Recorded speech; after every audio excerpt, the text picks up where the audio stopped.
Good day, class. Today we will focus on understanding measures of central tendency. By the end of our lesson, you should be able to do three important things. First, you should be able to identify the most appropriate measure of central tendency for a particular data set and purpose. Second, use technology such as a calculator, Excel, and Jamovi to calculate these measures. And third, you should be able to interpret the answer in the context of the problem. So this lesson isn't simply about memorizing formulas. I don't want you to just tell me the mean is this, the median is that, and the mode is this. I want you to be able to look at the data set and say, this is the measure that makes the most sense for this situation, and here's why. Before studying the three measures, let us activate what we've learned in our previous lesson about data types and levels of measurements. This activity connects our previous lesson to today's topic. For each situation, identify two things. First, whether the data are qualitative or quantitative, and second, the level of measurement. Blood type is qualitative and nominal because the categories have no natural order. A satisfaction rating from 1 to 5 is qualitative and ordinal because the responses can be ranked. Temperature in degrees Celsius is quantitative and interval because equal differences are meaningful, but 0 degrees Celsius does not mean the complete absence of temperature. And the number of minutes spent studying is quantitative. This is ratio because 0 minutes means no study time and ratios are meaningful. Notice that we didn't just look at whether numbers appeared in the data. A rating of 1 to 5 may look numerical, but the numbers represents ordered categories. So we always ask, what do the numbers actually mean? Now, here's the important question. Once we know what kind of data we have, how can we summarize a data set using just a few meaningful numbers? In statistics, we often have a lot of observations.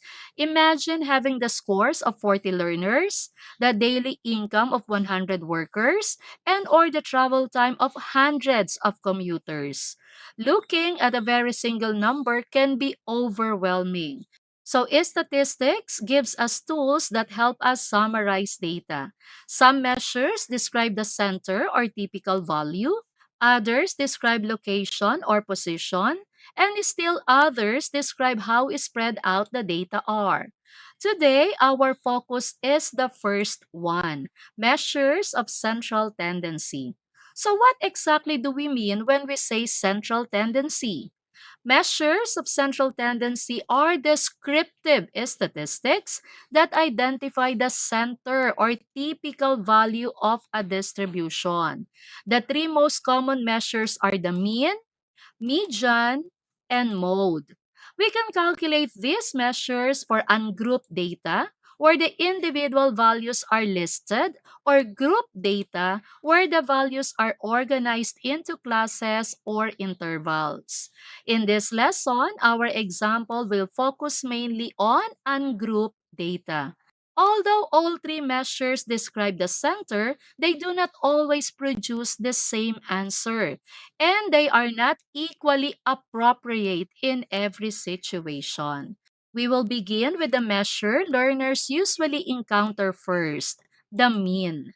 The mean is what we commonly call the arithmetic average. The procedure is straightforward. Add all the values, then divide by the number of values. But I want you to understand the meaning behind that calculation.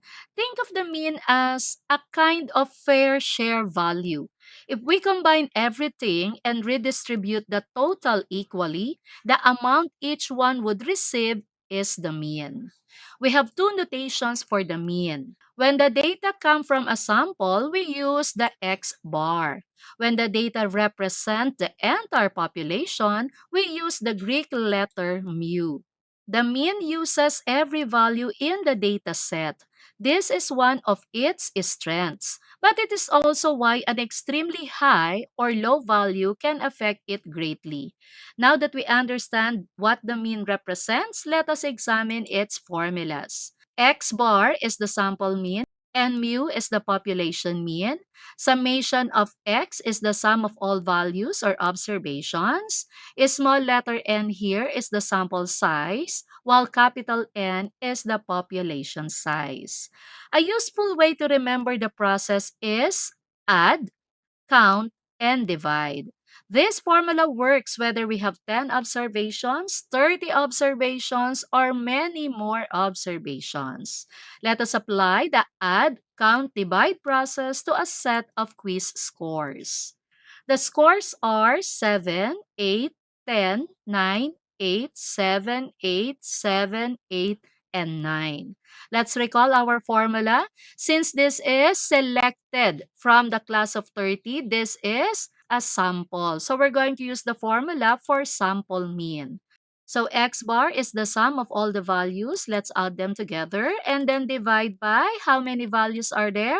There are 10. So divided by 10. And the mean is 8.1. But how do we interpret 8.1? It means that the average score among the 10 selected learners is 8.1 points out of 10. Since the quiz is out of 10, an average of 8.1 indicates generally a strong performance. Do you notice something else with our data? The scores are fairly close together and there are no extreme values. So the mean gives a reasonable description of their performance. But what happens if one or two values are very different from the rest? Is the mean always the best choice? To answer that, let's look at another way of finding the center, the median. The median is the middle value of an ordered data set. And there's one very important word here, ordered. We also have two notations for median. If it is for sample, we use x tilde. And if it is for population, we have capital M or mu tilde. We have four steps in determining median. Number one is to arrange the data in ascending or descending order. Number two, count the number of observations.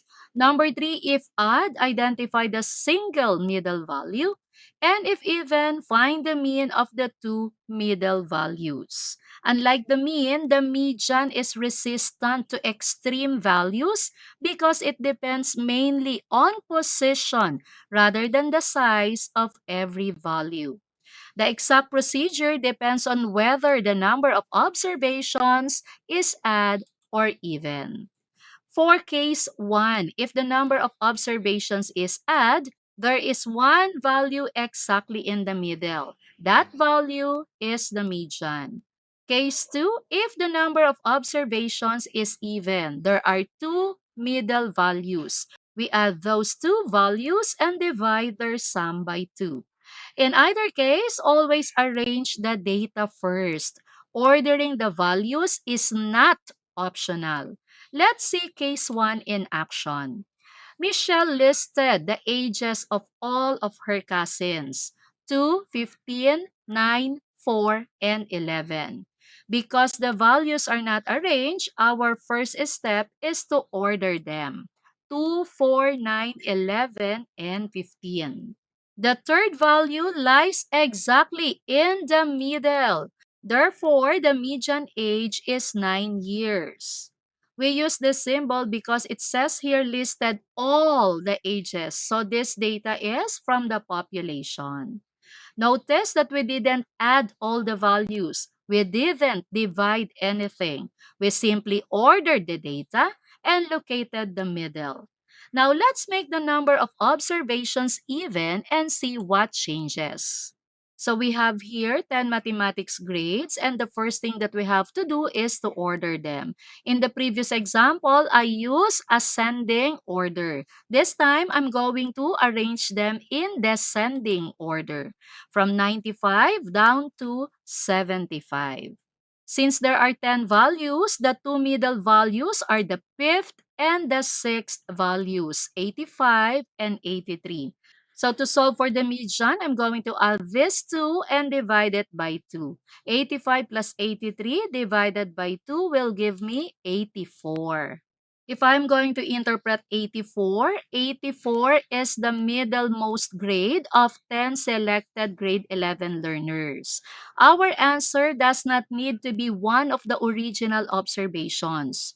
For an even number of values, the median may fall between the two middle observations, just like what happened in this example. So far, we've looked at the center based on position. But there's another measure that doesn't care about the middle at all. It asks a different question: which value occurs most often? That measure is the mode. The mode is the value that occurs most frequently. Here's an easy way to remember it. Most, M-O, it stands for mode. We also have two notations for the mode. For a sample mode, we have the X hat. And for the population mode, we have the M sub O or the mu hat. A dataset with one mode is unimodal. A dataset with two modes is bimodal. Three modes make it trimodal, while a dataset with more than three modes may be called multimodal. A dataset may also have no mode if no value is repeated. The mode is especially useful for categorical data, such as a favorite color, preferred product, or most commonly purchased size.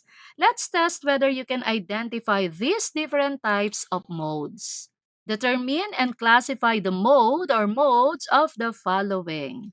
Although we are not required to arrange the data, I still recommend doing it so you can easily see if you missed a data. So let me order this. And from here, I can easily say that 9 occurs the most. So the mode for this set of data is 9, and this is unimodal. Why is it? Because we only have one mode. Second set of data, again, let me arrange this one first. Now I can easily say that there are two fours and two fives. So the modes are 4 and 5. This is bimodal. We have two modes. Third set, allow me to arrange them. And from here, I can say that we have two 23s, two 24s, and two 28s. We have 23, 24, and 28 for the modes. This is trimodal. And for the last set, I'll arrange it first. No value has been repeated, so there is none. There is no mode. Always compare frequencies carefully. Again, you are not required to order them, but by doing so, you can easily see if you missed an observation or not. Now that we know how to calculate the three measures manually, let's see how technology can help us verify our results. Technology allows us to work more efficiently, especially with larger data sets. Let us begin with Excel. Instead of using Excel application, I'm going to demonstrate it using Google Sheets.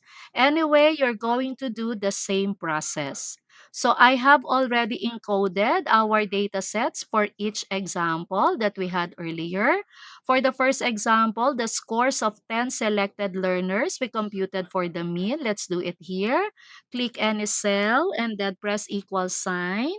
Average, choose average. Point to the first data, drag up to the last one, and then enter. We have 8.1, which is correct. This is the same answer that we got earlier.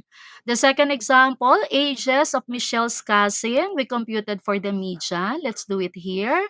Click again another cell, equal sign, and then this time median. Click this one, median, point to the first data, down to the last one, and then enter. And the median is 9. Also, the same answer we got earlier. For the third example, the grades in mathematics, we also computed for the median. Equal sign, median. Click this one. First cell down to the last one and then enter. And the median is 84. Same answer. For the next example, the first example under mode. So equal sign again and then this time mode. We have mode.mult, we have mode.sngl. So this one, most commonly occurring value in the data set. We're going to choose this one and then click on the first data down to the last, enter. And our mode is 9.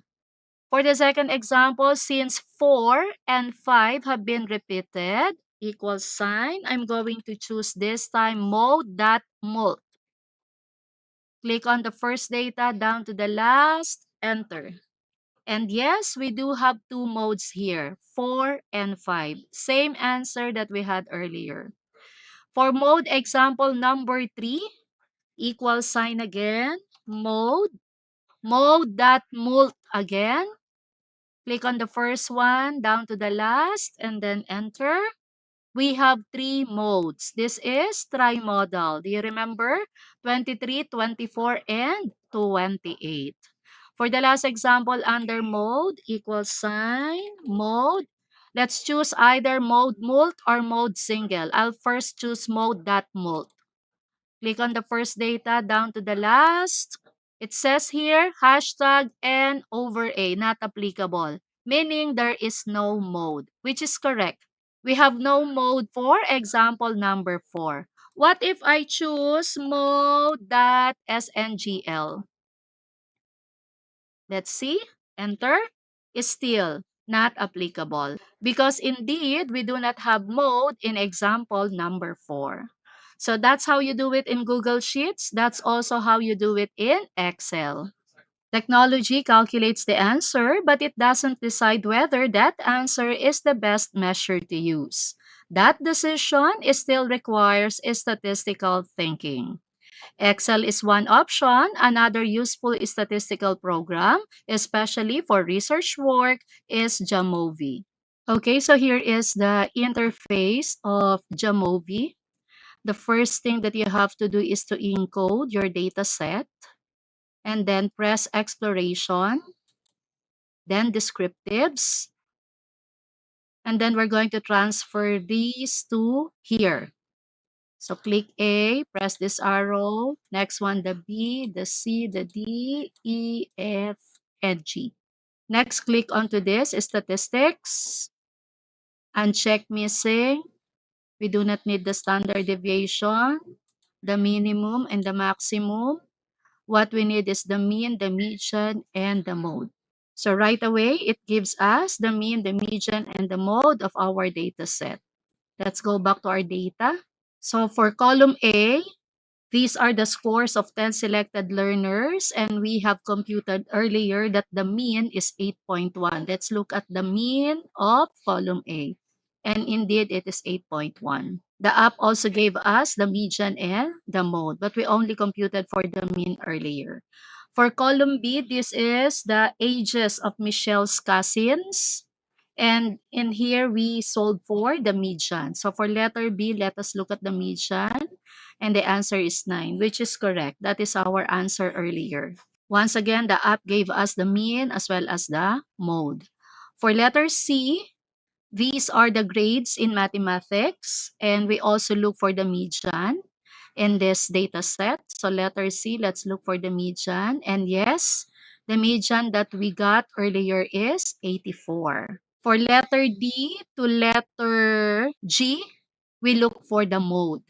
So for letter D, this is example 1 of the mode, and the mode is 9. And that's correct. That is the mode that we got earlier.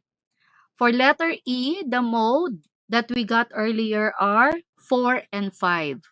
And we have here 4, but notice that there is a footnote here. And it says here, for data values that has this symbol, more than one mode exists.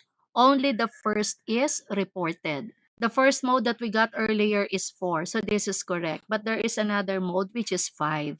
And it is not reported here. Only the first one is reported. It is always the least number.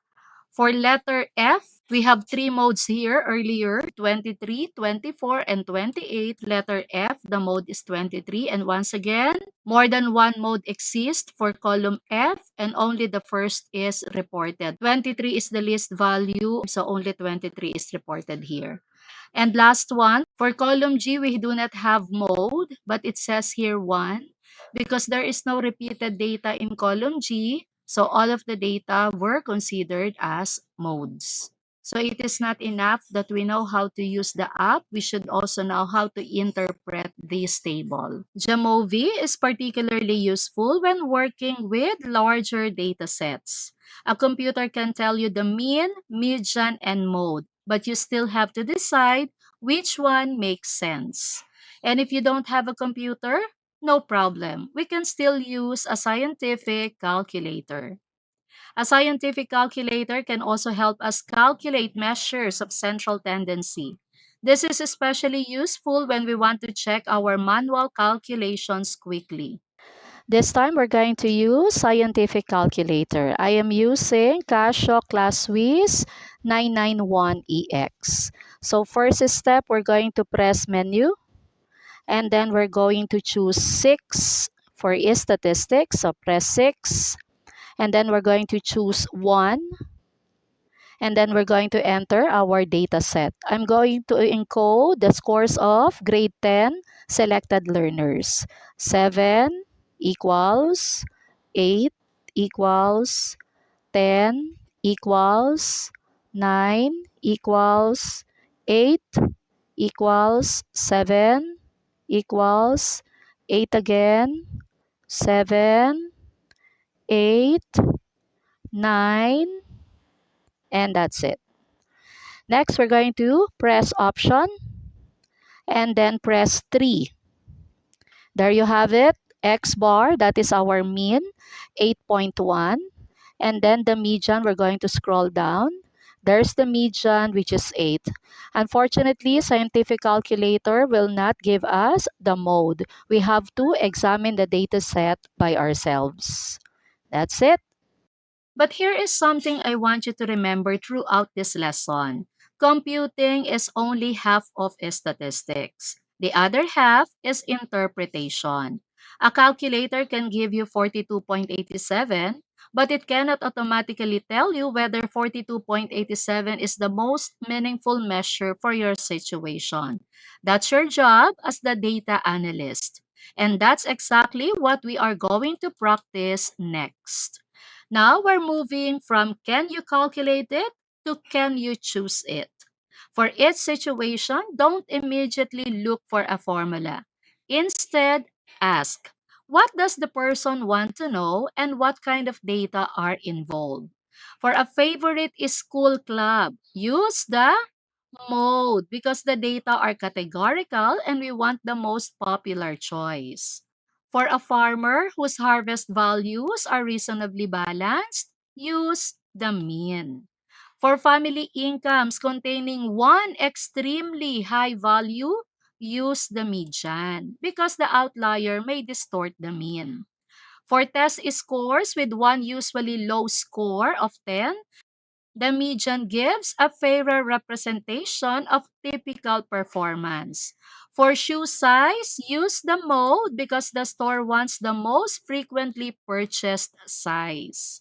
For balance daily temperatures, the mean provides a useful summary. So the question is not simply which measure can I calculate? The better question is, which measure tells the story of this data most appropriately? You have successfully chosen among the three measures. Let us raise the level of difficulty by connecting each choice to its level of measurement. Remember our previous lesson? We learned about the 4 levels of measurement. Today, we're going to use that knowledge to help us choose a measure of central tendency. First one, most popular milk tea flavor. This is nominal. And the appropriate measure of central tendency is the mode. Next one, typical house price with mansions included. Price. Zero is meaningful and absolute. This is ratio. And the appropriate measure of central tendency is median.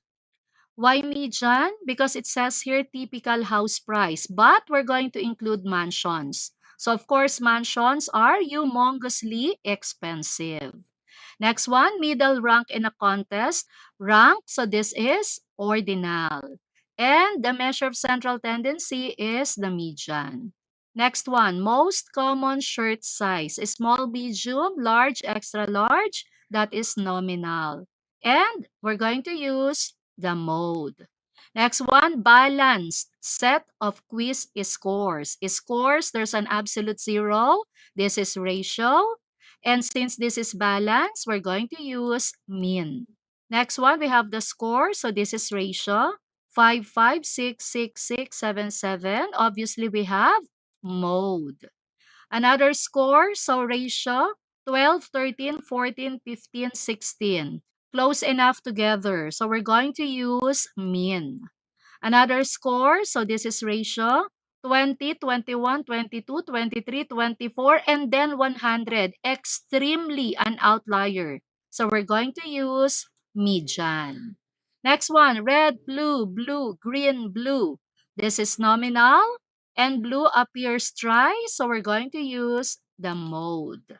Let's put everything we've learned into one table so we can see the three measures side by side. Here are the things that we discussed in this lesson. Take time to understand this. Now, it is time to check your understanding. Pause this video for more time.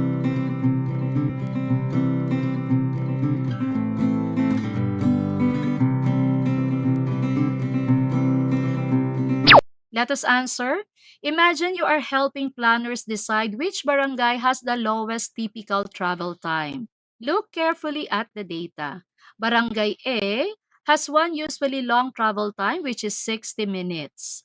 Barangay B has one usually long travel time, which is 50 minutes. And Barangay C has one usually longer travel time, which is 75 minutes.